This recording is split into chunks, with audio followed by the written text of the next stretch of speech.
மாநில பொதுச் செயலாளர் கட்சிக்கு திமுக.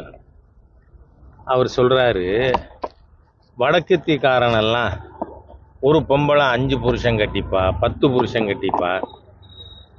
உன்னை தமிழ்நாட்டுக்கு பிரச்சனைனா இனிமேல் இண்டி கூட்டணி கட்சியில் இருக்கிற கட்சிகள் ஏதாவது உங்களை ஆதரிக்க முடியுமா?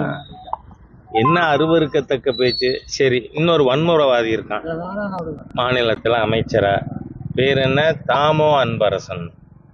மாண்புமிகு பாரத பிரதமரை கண்டந்தொண்டமாக வெட்டுவேன்னு சொன்ன அராஜகவாதி, வன்முறைவாதி அந்த தாமோ அன்பரசன். இன்னமும் அந்த தாமோ அன்பரசனை ஏன் டிஜிபி அவர்கள் கைது செய்யாமல் இருக்காருன்னு எனக்கு தெரியல. ஏன்னா காவல்துறை மாண்புமிகு பிரதமரை பற்றி பேசினா தப்புன்னு நடவடிக்கை எடுக்கணுமா இல்லையா?